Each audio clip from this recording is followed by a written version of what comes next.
آؤ میں تمہیں وہ اس بارگاہ پہ لے جاؤں جس نے سب کو شانیں عطا فرمائی ہے۔ حضرت ابوبکر صدیق رضی اللہ تعالیٰ عنہ خلیفۃ المسلمین بنے، خلیفہ بنے تو سویرے جس رات خلیفہ بنے سویرے سر پہ ٹوکری رکھی، منڈی کی طرف جا رہے ہیں۔ حضرت عمر فاروق رضی اللہ تعالیٰ عنہ مولا علی شیر خدا کو کسی نے بتایا کہ وہ تمہارا خلیفہ تو جا رہا ہے مزدوری کرنے، وہ تو جا رہا ہے کمائی کرنے۔ حضرت علی شیر خدا مولا کائنات جناب فاروق اعظم دونوں نے رستے میں روکا کہ ابو بکر کہاں جا رہے ہو؟ فرمانے لگے کام کرنے جا رہا ہوں، مزدوری کروں گا، منڈی میں جاؤں گا، تجارت کرتا تھا اس کو جاری رکھوں گا، بچوں کا پیٹ بھی تو پالنا ہے۔ اب تمہاری حکومت کے پیچھے بچے تو نہیں نا بھوکے مروا لینے، میں نے کچھ کرنا تو ہے۔ حضرت عمر کہنے لگے چلا آ کے بیٹھ، ہم صحابہ کو اکٹھا کرتے ہیں اور مال غنیمت سے تیرا وظیفہ لگاتے ہیں، آپ کو وظیفہ ملے گا ماہانہ، تو آپ بیٹھ کر کے مسجد میں تو ڈیوٹی کریں۔ بیٹھ گئے، مشاورت ہوئی تو حضرت ابوبکر صدیق رضی اللہ تعالیٰ عنہ سے پوچھنے لگے جناب بتلائیے آپ کا کتنا وظیفہ لگایا جائے؟ تو حضرت ابوبکر صدیق فرمانے لگے اتنا لگا دو جتنی ایک مزدور کی تنخواہ ہوتی ہے۔ تو ایک صحابی بول کے بڑے میٹھے اور دھیمے لہجے میں کہنے لگے ابوبکر اگر تیرا گزارا نہ ہوا تو، اگر تیرا گزارا نہ ہوا تو۔ حضرت ابوبکر صدیق فرمانے لگے اگر میرا گزارا نہ ہوا تو میں مزدوروں کی تنخواہوں میں اضافہ کر دوں گا، اگر مزدوروں کے گھر جلنے لگیں گے تو میرا بھی چلے گا، میں ان کی تنخواہیں بڑھاؤں گا صرف اپنی۔ تو مزدور کے حقوق کا تعین کیا۔ سب سے پہلے تو میرے نبی پاک علیہ السلام نے منع فرمایا، فرمایا جس کو مزدوری پر رکھو پہلے اس کے ساتھ اجرت طے کرو۔ حضور صلی اللہ علیہ وسلم نے فرمایا جب تک اجرت واضح نہ ہو جاؤ کسی کو کام پر، جب تک اجرت واضح نہ ہو جائے، مکمل نہ ہو جائے کہ کیا دینا ہے، طے کرے۔ کیا لوگے جو جناب دے دیں گے لے لوں گا، شریعت اس کو پسند نہیں کرتی، محبوب نہیں رکھتی۔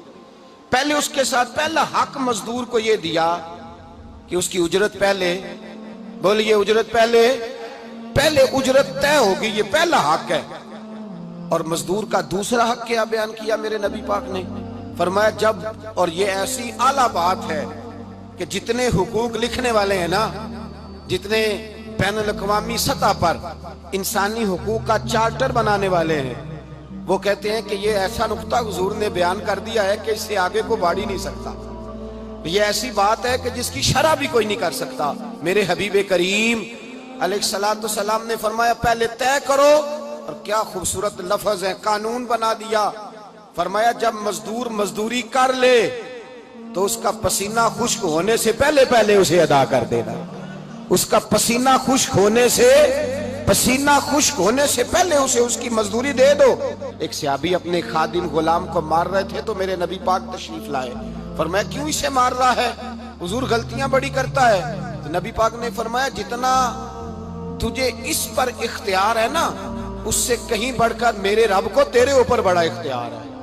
کہا حضور یہ بڑی غلطی کرتا ہے، میں آخر کتنا معاف کروں؟ تو حضور نے فرمایا اتنا معاف کر جتنا میرا رب تجھے معاف فرماتا ہے۔ پتہ ہے تیری صبح سے لے کر شام تک کتنی کوتاہیاں ہیں، درگزر کا حکم دیا۔ پہلا حق یہ دیا مزدوری طے کرو، دوسرا حق یہ دیا پسینہ خشک ہونے سے پہلے ادا کرو، تیسرا حق یہ دیا کہ اس سے درگزر کرو، غلطی ہو جائے تو درگزر کرو۔ تو یا رسول اللہ مزدوری کتنی دیں؟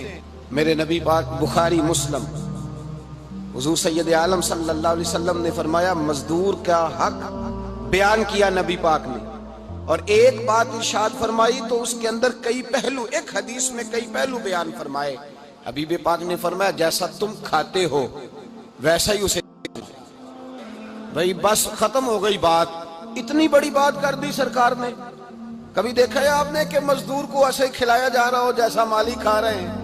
حضور نے فرمایا بھئی مزدوروں کا حق یہ ہے کہ جیسا تم نے کھانا ہے ویسا اسے کھلانا ہے، اور فرمایا جیسا تم نے پہننا ہے ویسا اسے پہنانا ہے۔ اور پھر میرے حبیب کریم علیہ السلام نے ارشاد فرمایا اس کی ہمت سے بڑھ کر تم اس پر بوجھ نہیں ڈال سکتے، جتنا کام وہ کر نہیں سکتا اتنا تم اسے دے نہیں سکتے۔